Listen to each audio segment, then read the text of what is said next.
Doll Master. In this video, discover the unsettling story behind a new antique doll shop where buyers begin vanishing. Each doll hides a dark secret, leading to a spine-chilling revelation. Watch to find out more. Part 1. The arrival of the Doll Master.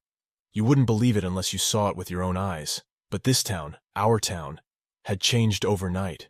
It wasn't the usual slow creeping changes like the seasons shifting, or the old stores shutting down one by one. No. This was something else entirely. It was like waking up from a nightmare only to find that the nightmare was still there, lurking in the shadows of the daylight. And it all started with the arrival of that damn doll shop. I used to walk by that corner every day on my way to work. It was just an empty lot, a decaying relic of what used to be a bakery decades ago. Nobody cared about it, and certainly no one expected anything to come of it. But one morning, as I turned the corner with my coffee in hand, there it was, like it had been there all along. The shop had no name, just an old-fashioned wooden sign above the door with a symbol that looked like a crooked, grinning face etched into it. The windows were filled with dolls, all kinds, porcelain, rag dolls, marionettes. They stared out with their glassy eyes, their faces eerily lifelike, yet lifeless. I stopped in my tracks, just staring back at them. It felt like they were watching me, even though I knew it was impossible. But that's the thing about those dolls. You can't shake the feeling that there's something more behind those painted eyes. The door creaked open as I approached, and the scent of dust and old wood wafted out. I hadn't planned on going in, but something about that shop pulled me in, like I didn't have a choice. The bell above the door jingled as I stepped inside, and that's when I saw him, the Doll Master. He was an odd man, tall and thin with wiry gray hair that stuck out in all directions, as if he hadn't combed it in years. His face was long and gaunt, with deep-set eyes that glittered with an unsettling intensity. He was dressed in an old-fashioned suit, the kind you'd see in black and white movies, and he wore thin white gloves on his spindly hands. "Welcome," he said in a voice that was smooth and oily, like the words were sliding off his tongue. "I've been expecting you." I didn't know what to say to that, so I just nodded, trying to shake off the unease that was settling over me. The shop was filled with rows of shelves, each one lined with dolls of all sizes and shapes. Some were dressed in elaborate Victorian clothing, while others wore simple rags. But they all had one thing in common: those eyes. Those awful, staring eyes. The Doll Master glided over to a shelf and picked up a small porcelain doll with golden curls and a frilly pink dress. "This one is perfect for you," he said, extending it towards me. I don't know why I took it. Maybe it was the way he looked at me, or maybe it was the doll itself. Something about it seemed to speak to me, like it wanted to go home with me. I hesitated, but then I felt something cold and hard press into my hand. The Doll Master had placed the doll there, his gloved fingers lingering on mine for just a moment too long. "It's free of charge," he said, smiling that crooked smile of his. "Consider it a gift." I should have left it there. I should have run out of that shop and never looked back. But instead, I thanked him and hurried out the door, clutching the doll to my chest like it was something precious.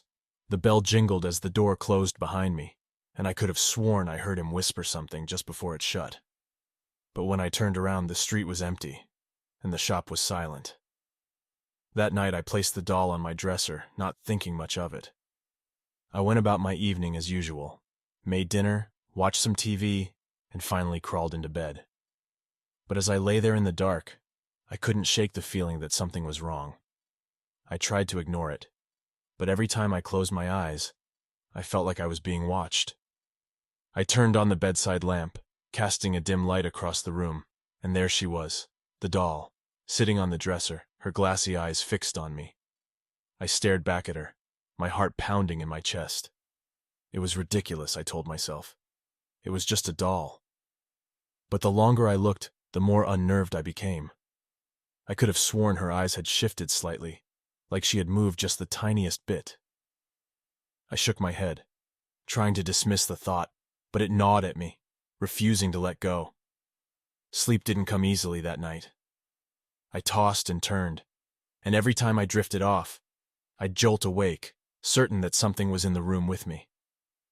I finally gave up and got out of bed, my nerves frayed. I walked over to the dresser and picked up the doll, examining her closely. There was nothing unusual about her, just a porcelain doll with painted eyes and a delicate pink dress. But as I held her, a strange sensation washed over me, like a shiver running down my spine. I didn't sleep much that night. Every time I closed my eyes, I saw those eyes staring back at me, following me through the darkness. By morning, I was exhausted, my nerves on edge. I decided to take the doll back to the shop, convinced that getting rid of her would bring me some peace. But when I returned to the corner where the shop had been, it was gone. The lot was empty, just as it had been before.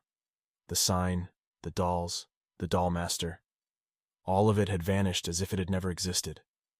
I stood there, stunned, clutching the doll in my hands. I went back to my apartment, trying to convince myself that I had imagined the whole thing. But as soon as I stepped inside, I knew something was wrong. The air was thick, heavy with a presence I couldn't see but could feel. It was like the walls were closing in on me, and that's when I heard it. A faint, almost imperceptible whisper. I spun around, searching for the source of the sound, but the apartment was empty. I was alone, or so I thought. The whisper came again, a soft, insistent murmur that seemed to come from everywhere and nowhere at once. I looked down at the doll in my hands, and my blood ran cold. Her eyes were fixed on me, but there was something different about them now. Something darker, more sinister. I dropped the doll, my hands shaking, and backed away. The whispering grew louder, filling the room with its insidious hum. I couldn't understand the words, but the tone was unmistakable. Menacing, mocking.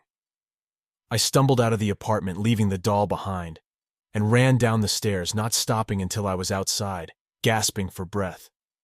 I didn't go back to the apartment that day. I couldn't.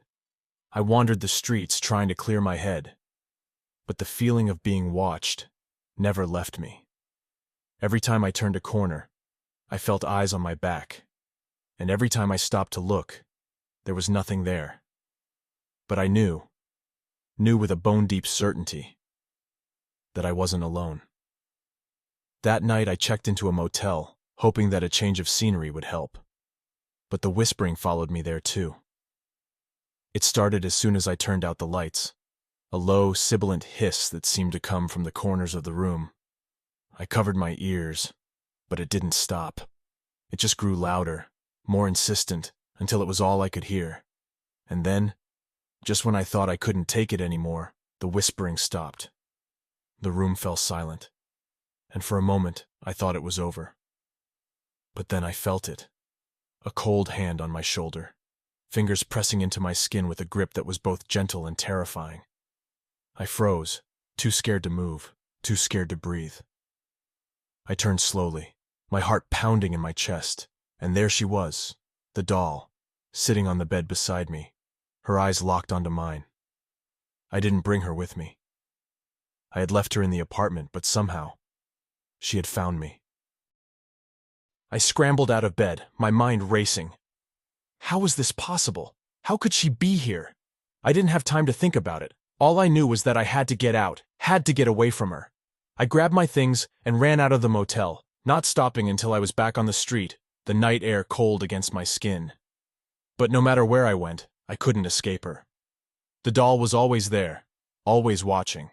I'd find her in the most unexpected places, in the back seat of my car, on a park bench, even at work, sitting on my desk as if she belonged there. And with her came the whispering, growing louder and more insistent, until it was all I could hear. I tried to destroy her. I tried everything, burning, smashing, throwing her into the river. But nothing worked. She always came back, pristine and untouched, her eyes gleaming with that malevolent light. It wasn't just me. I started hearing about others in town who had bought dolls from the shop, and they were all experiencing the same thing. One by one, people began to disappear. Neighbors, co-workers, even friends. They'd vanish without a trace, leaving behind. Part 2. The Doll's Hold. One by one. People began to disappear.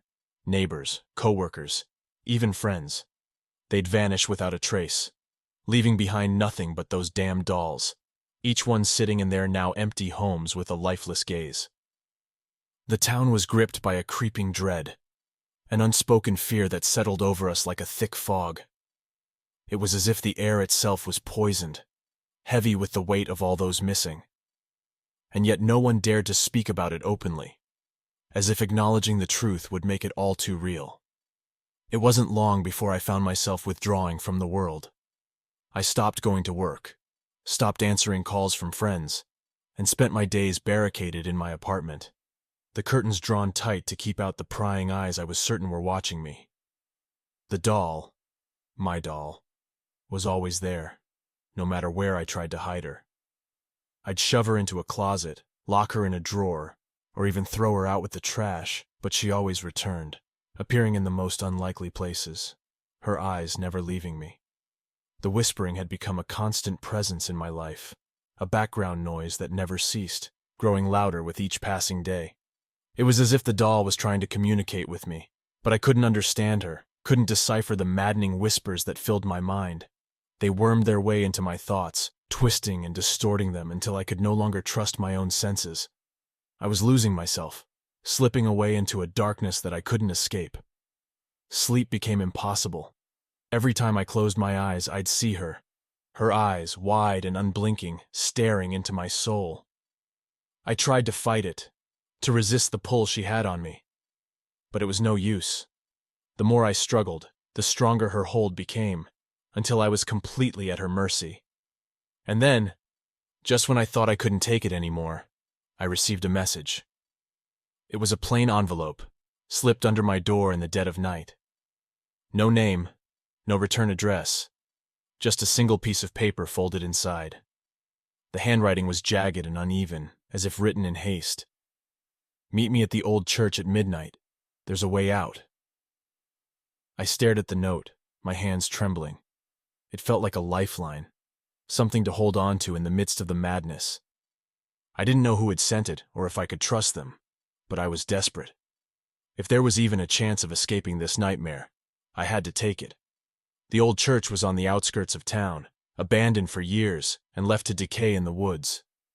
I hadn't been there since I was a kid, back when it was still in use, and the thought of returning filled me with unease. But I had no choice. The alternative was to stay here and let the doll consume me, and I couldn't let that happen. I left the apartment just before midnight, the note clutched in my hand like a talisman. The streets were empty, deserted, as if the whole town was holding its breath. The silence was oppressive, broken only by the sound of my footsteps echoing against the pavement. I kept my head down, avoiding the shadows that seemed to stretch and twist in the corners of my vision, like something was lurking just out of sight. When I reached the church, the old wooden door was slightly ajar, creaking as I pushed it open. The inside was just as I remembered. Pews covered in dust, stained glass windows shattered, and the altar draped in cobwebs. The air was thick with the scent of decay, and I had to suppress a shiver as I stepped inside. The note hadn't said who I was supposed to meet, and for a moment, I wondered if I was alone. But then I saw her, a woman standing at the far end of the church, her back to me as she stared up at the remnants of a once beautiful stained glass window. She was tall and thin, her long hair falling in dark waves down her back. She didn't turn as I approached, didn't acknowledge my presence until I was standing right behind her. "You came," she said, her voice low and melodic, with an edge of something I couldn't quite place. "You sent the note?" I asked, my voice trembling. I was so on edge that even the sound of my own voice startled me.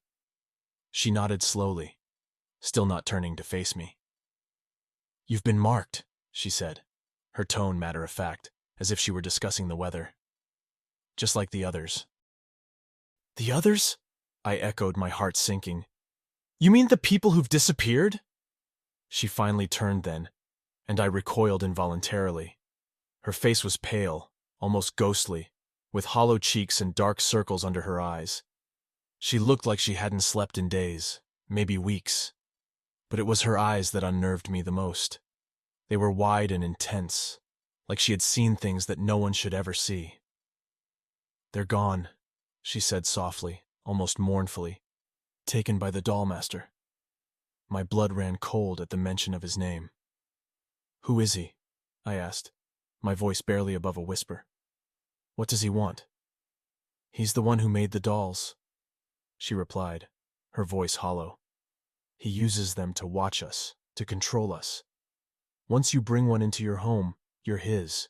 He'll follow you, learn everything about you, and when the time is right, he'll take you." I felt a surge of panic rise within me. How do I stop him? How do I get rid of the doll? She shook her head slowly, her expression grim. "You can't, not unless you destroy the source." "The source?" I repeated, trying to make sense of her words. "The workshop," she said, her voice barely above a whisper now. "Where he makes the dolls. It's hidden somewhere in the woods, but no one knows exactly where. It's where he takes the people he captures. Where he—" She broke off, her voice trembling, as if the words were too terrible to say. "Where he what?" I pressed, my heart pounding. "Where he finishes his work," she said, her voice barely audible. "Where he turns them into dolls." I stared at her in horror, the implications of her words sinking in. "He turns them into dolls?" She nodded, her eyes filled with a deep, haunted sadness. "He takes their souls, traps them inside the dolls, and then sends them out into the world to find new victims. It's a cycle that never ends." I felt sick to my stomach, the room spinning around me. "But how do we find the workshop?" I asked, desperate for answers. She hesitated for a moment before reaching into her pocket and pulling out a small, crumpled map. She handed it to me, her hand trembling. "This is all I have," she said. "It's not complete, but it might help. You'll have to find the rest on your own." I unfolded the map, my hands shaking. It was old and faded, with parts of it missing, but I could make out the outline of the town and the surrounding woods. There was a red X marked deep within the forest, far from any roads or trails. "It's dangerous," she said, her voice filled with warning. "The closer you get to the workshop, the stronger his influence becomes. He'll do everything he can to stop you." I nodded, a sense of determination settling over me. I had no other choice. If I didn't stop the dollmaster, I knew I'd be next. The woman turned away from me, staring up at the shattered stained glass window once more. "Be careful," she said, her voice barely a whisper. "And whatever you do, don't let him see you." With that, she walked away, disappearing into the shadows of the church. I stood there for a moment, clutching the map in my hands, trying to steady my breathing. This was it. The only chance I had to end this nightmare once and for all. I left the church, the cold night air biting at my skin. The town was still silent, the streets empty as I made my way to the edge of the woods. The map was my only guide, and as I stared down at it, I felt a growing sense of dread. The path ahead was treacherous, but I had no other choice. The woods were dense and dark, the trees towering over me like sentinels guarding some ancient secret. The further I went, the more oppressive the atmosphere became, as if the forest itself was trying to drive me away. The whispering followed me, growing louder with each step until it was a cacophony of voices in my head. I tried to stay focused, to follow the map as best as I could, but the deeper I went, the more disoriented I became. The trees all looked the same, their twisted branches reaching out like gnarled fingers. I felt like I was being watched, like there were eyes hidden in the shadows, tracking my every move. And then, without warning, the ground beneath me gave way. I stumbled, falling into a pit that I hadn't seen in the darkness. I hit the ground hard, the wind knocked out of me as I struggled to regain my bearings. The pit was deep, the walls slick with mud and impossible to climb. I was trapped. I looked around frantically, trying to find a way out, but there was nothing, just the cold, damp earth and the darkness closing. Part 3. Descent into darkness. I was trapped. The pit was narrow, and the walls were too steep and slick to climb. My heart pounded in my chest as I looked up at the tiny patch of sky above me. framed by the jagged edges of the pit. The whispering was all around me now, louder than ever, like a swarm of unseen insects buzzing in my ears. I clutched the crumpled map in my hand, feeling its edges dig into my palm as I tried to steady my breathing. But the map was useless now. The pit wasn't marked on it, and I had no idea how far I'd strayed from the path. I was lost, buried deep in the woods with no way out. My mind raced with the horror of my situation, each passing second deepening the despair that threatened to swallow me whole. I sat there for what felt like hours, trying to think of a way out. My phone was useless, no signal, and the battery was nearly dead. I screamed for help, but the sound was swallowed by the dense forest above, echoing back at me with a mocking tone. It was then that I heard something different from the whispering that had haunted me for days. It was a faint shuffling sound, coming from somewhere above me. I froze, straining to listen. The sound grew louder, closer, until I could see movement at the edge of the pit. My breath caught in my throat as I watched a figure appear, silhouetted against the night sky. It was the doll master. He stood there, tall and thin, his gaunt face illuminated by the faint light of the moon. His eyes, those piercing, unsettling eyes, glittered with a malevolent light as he stared down at me. His lips twisted into a smile, a grotesque parody of warmth that sent a chill down my spine. "You've come so far," he said, his voice smooth and cold, like the surface of a frozen lake. "But you should have known better. You can't escape me." I tried to speak, to scream, but the words caught in my throat, strangled by the fear that gripped me. All I could do was stare up at him, helpless and terrified. The doll master moved closer to the edge of the pit, his eyes never leaving mine. "You've been marked, just like all the others," he continued, his tone almost conversational. "But you're different, aren't you? You think you can stop me. You think you can break the cycle." He crouched down, his face now level with mine, and I could see every detail of his twisted features. "But you're wrong," he whispered, his voice dripping with malice. "There is no escape. There is no end. You are mine, just like all the others." He reached into his coat and pulled out something small and delicate. My heart stopped when I realized what it was. It was the doll, the same one I had tried to destroy, the same one that had haunted me for days. She looked pristine, untouched, her glassy eyes gleaming in the darkness. "Do you see now?" he asked, holding the doll out in front of him. "She's a part of you. She always will be. You can't get rid of her, because she is you." I shook my head, tears streaming down my face. "No," I whispered, my voice breaking. "You're lying." The doll master's smile widened, a cold, cruel expression that sent shivers down my spine. "Am I?" he asked, his voice laced with mockery. "Why don't you take a closer look?" He tossed the doll into the pit, and she landed at my feet, her porcelain face turned up towards mine. I hesitated, my hands trembling as I reached down to pick her up. As soon as my fingers touched her cold, smooth surface, a jolt of electricity shot through me, and I felt a strange, overwhelming connection to her, like she was an extension of myself.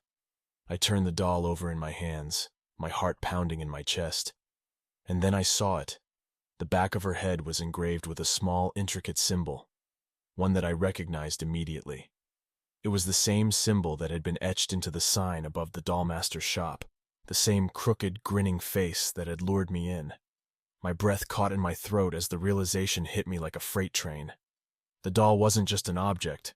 It was a conduit, a vessel for something far more sinister. I could feel it now, the dark energy pulsing through her, seeping into me like a poison. I tried to drop the doll, to throw her away from me, but my hands wouldn't obey. It was like they were frozen, locked in place by some unseen force. The whispering grew louder, more insistent, until it was a deafening roar in my ears. I clutched my head, trying to block out the sound, but it was no use. The voices were inside me now, gnawing at my sanity, tearing at the edges of my mind. And then I heard it, a voice, clearer and more distinct than the others, cutting through the chaos like a knife. "Let me in." I froze, my heart pounding in my chest. The voice was soft, almost gentle, but there was an edge to it, a dark, insidious undertone that sent a shiver down my spine. "Let me in," the voice repeated, more insistent this time. "Let me take the pain away." I shook my head, fighting against the pull of the voice. "No," I whispered, my voice trembling. "I won't. I can't." The voice laughed, a cold, mocking sound that echoed in the pit. "You don't have a choice," it said. "You're already mine." I felt a surge of panic, the walls of the pit closing in around me. I had to get out, had to escape before the darkness consumed me. I forced myself to my feet, ignoring the pain that shot through my body, and started clawing at the walls of the pit, trying to find a foothold, something to grab onto. But it was no use. The walls were too slick, too steep. Every time I tried to climb, I slipped back down, my hands and knees scraping against the rough earth. My fingers bled, my nails torn and dirty, but I didn't stop. I couldn't stop. I had to keep trying, had to keep fighting, no matter how hopeless it seemed. And then, just when I was about to give up, I heard a sound. Something above me, something moving in the darkness. I looked up, my heart racing, and saw a rope being lowered into the pit. I didn't know where it had come from, didn't care. All I knew was that it was my only chance. I grabbed the rope, my hands shaking, and started to climb. My muscles screamed in protest, my body weak from days of fear and exhaustion, but I forced myself to keep going. The whispering grew louder, more frantic, as if the voices were trying to drag me back down. But I didn't listen. I just kept climbing, my eyes fixed on the edge of the pit, on the patch of sky that grew closer with each passing second. Finally, after what felt like an eternity, I reached the top. I hauled myself over the edge, collapsing onto the ground, gasping for breath. The whispering had stopped, replaced by a heavy silence that pressed down on me like a weight. I lay there for a moment, too exhausted to move, my body trembling with relief. But then I remembered. The doll master. I scrambled to my feet, my heart racing, and looked around. But he was gone. The woods were empty, the night still and silent. I stood there, my breath coming in ragged gasps, trying to make sense of what had just happened. Had it been real? Or had it been some twisted hallucination, a trick of the mind brought on by days of fear and paranoia? But then I felt it, a weight in my hand. I looked down and saw the doll, still clutched in my fingers, her glassy eyes staring up at me. My heart sank, dread curling in my stomach. I had thought I'd left her in the pit, but she was here, as if she had never left my side. I dropped the doll, backing away from her as if she were a venomous snake. But she didn't move. She just lay there, her lifeless eyes fixed on me, a silent accusation in her gaze. I didn't have time to think, didn't have time to question. I had to keep moving, had to find the workshop before it was too late. I glanced down at the map, trying to orient myself, and saw that the red X was closer now. I had strayed off the path, but I could still make it if I hurried. I took a deep breath, steeling myself, and started walking. The woods were darker now, the trees closing in around me like a living entity. The air was thick with the scent of damp earth and rotting leaves, and I had to suppress a shiver as I made my way deeper into the forest. Every step felt like a struggle, as if the woods themselves were trying to stop me. The ground was uneven, the roots of trees twisting up from the earth like skeletal hands. The whispering had started again, softer now, a distant murmur that seemed to come from all directions. And then I saw it, a faint light in the distance, flickering through the trees like a beacon. Part 4. The Workshop of Horrors. The light in the distance drew me in, a faint glow that pierced through the oppressive darkness of the woods. I moved toward it, my heart pounding with a mix of hope and dread. This had to be the workshop, the source of all the terror that had gripped the town, the place where the doll master wrought his twisted creations. As I got closer, the light grew brighter, revealing a small, decrepit building nestled among the trees. It was an old, weathered cabin, its wooden walls rotting and covered in moss. The windows were dark and opaque, and the door hung slightly ajar, creaking as it swayed in the breeze. I hesitated at the threshold, my hand hovering over the doorknob. Every instinct in my body screamed at me to turn back, to run as far away from this place as possible. But I couldn't. I had come too far, and there was no turning back now. I had to find a way to end this nightmare. I pushed the door open, the hinges groaning in protest, and stepped inside. The interior of the cabin was even more disturbing than I had imagined. The air was thick with the stench of decay, and the walls were lined with shelves filled with dolls of all shapes and sizes. Each one was unique, their faces frozen in expressions of fear, sorrow, or malevolence. They stared at me with their glassy eyes, and I felt a chill run down my spine as I realized that these weren't just ordinary dolls. They were the souls of the missing, trapped in these grotesque vessels by the doll master's twisted magic. At the center of the room was a large wooden table, covered in tools and materials, needles, thread, scraps of fabric, and tiny gears and mechanisms. It was a doll maker's workbench, but there was something off about it, something that made my skin crawl. The tools were old and rusted, stained with what looked like dried blood, and the fabric was torn and frayed, as if it had been ripped from the clothing of the victims. My gaze was drawn to a large, ornate mirror that hung on the far wall. It was the only object in the room that wasn't covered in dust and grime. The glass was pristine, reflecting the room with an eerie clarity. But as I stared into it, I noticed something strange. The reflection didn't match the reality of the room. The dolls in the mirror were moving, their heads turning to follow my every move, their eyes gleaming with a sinister light. I tore my gaze away from the mirror, my heart pounding. The air in the cabin seemed to grow colder, the shadows lengthening and twisting around me. I felt like I was being watched, like the dolls were alive, their silent gazes boring into my soul. And then I heard it.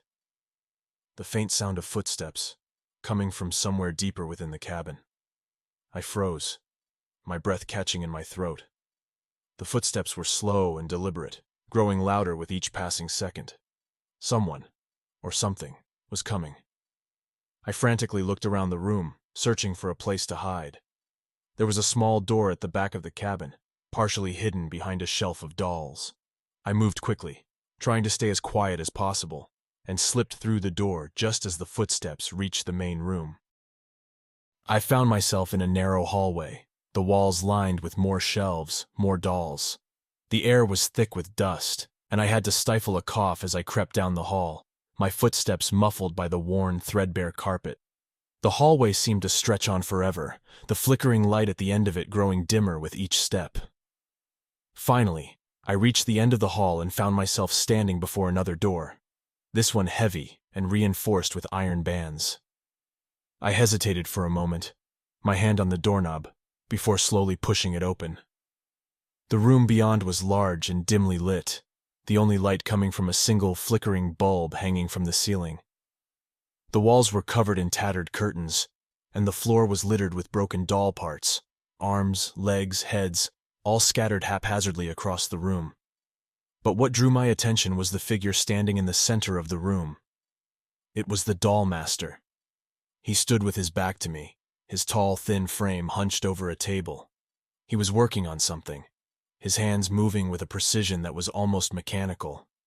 I could hear the faint sound of his breathing, slow and deliberate, as he meticulously worked on his latest creation.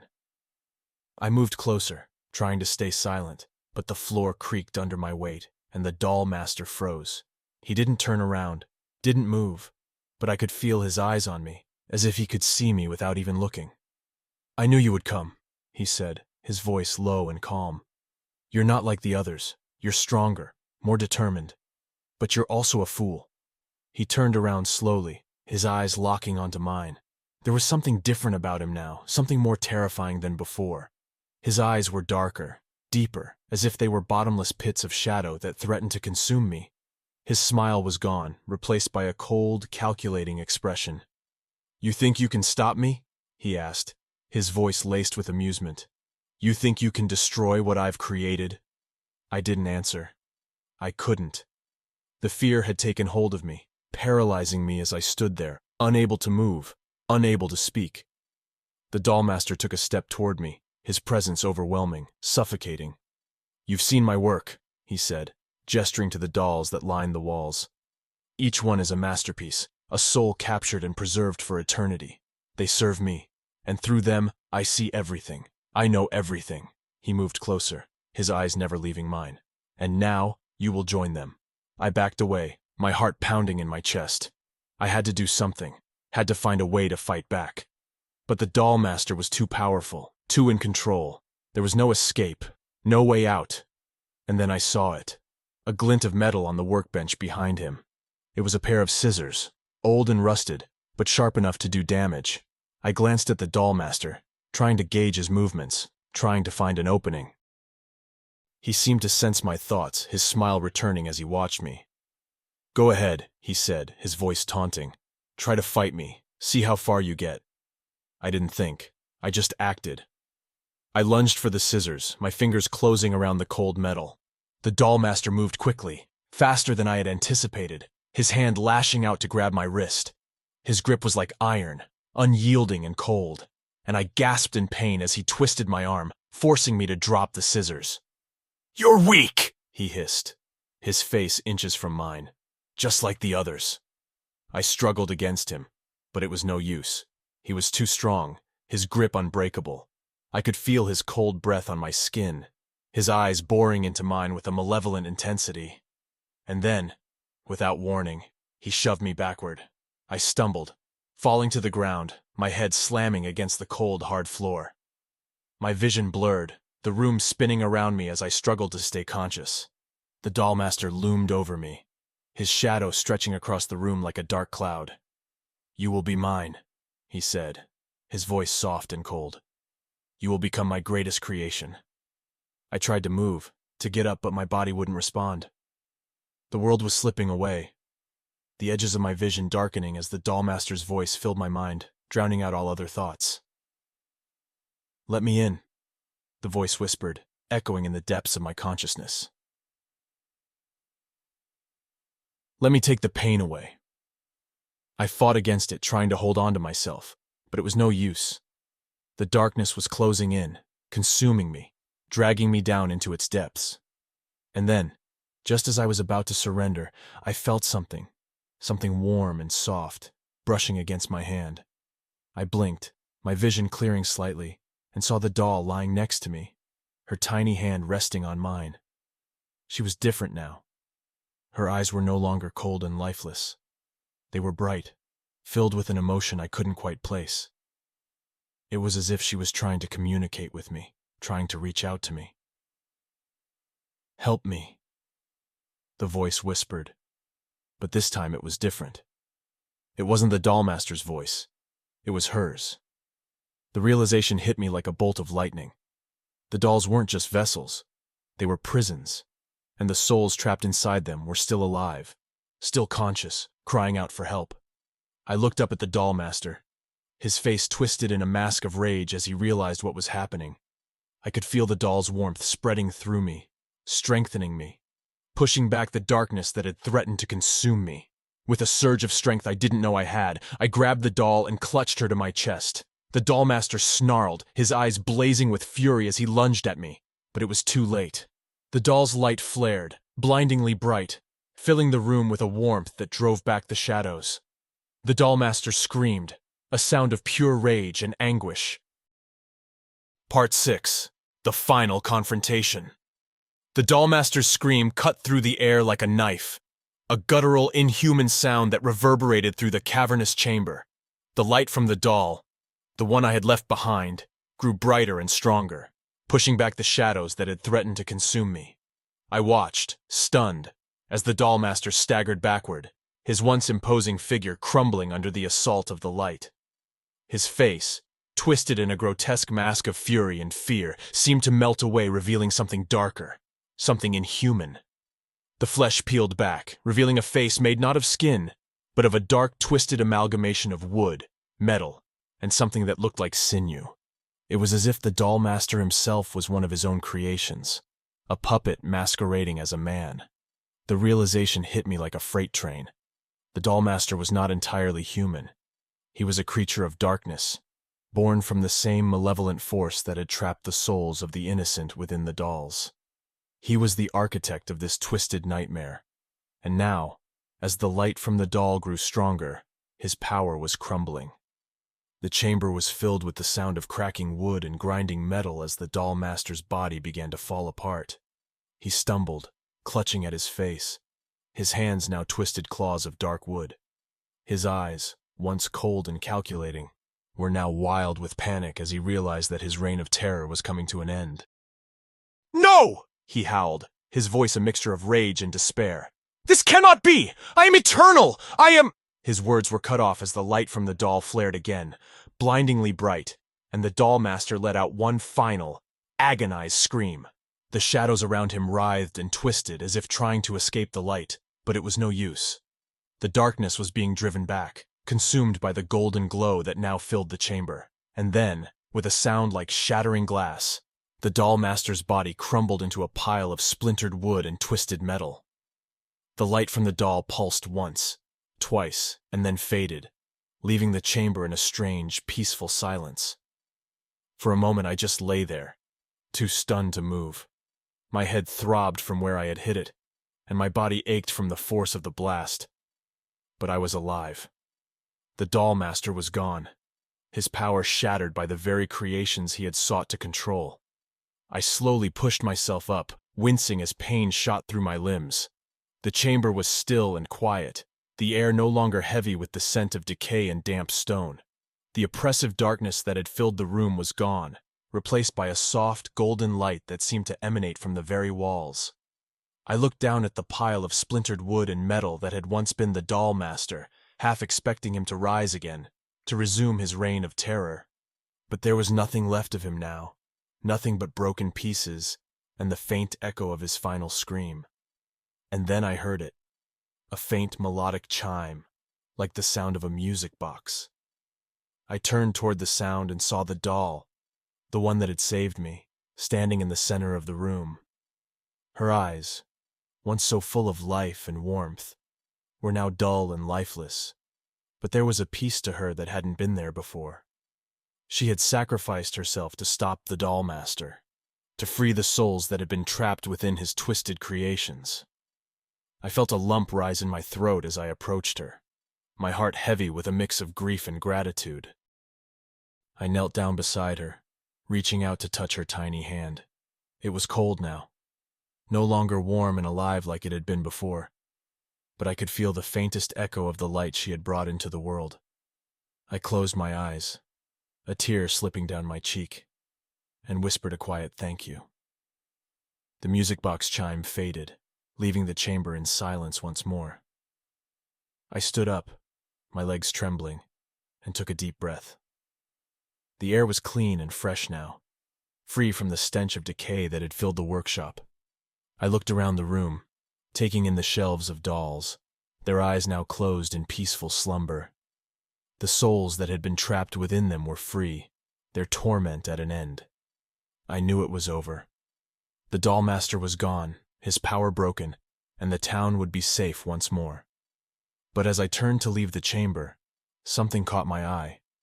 A small, delicate object lying on the floor near the throne. It was the doll, the one the doll master had snapped in half during our confrontation. I hesitated, then picked it up, my fingers brushing against the cold, lifeless porcelain. As I held the broken doll in my hands, I felt a strange sense of closure. The nightmare was over, but the scars would remain. The doll master had taken so much from me, from the town, and it would take time to heal. But I knew that, with time, we would rebuild.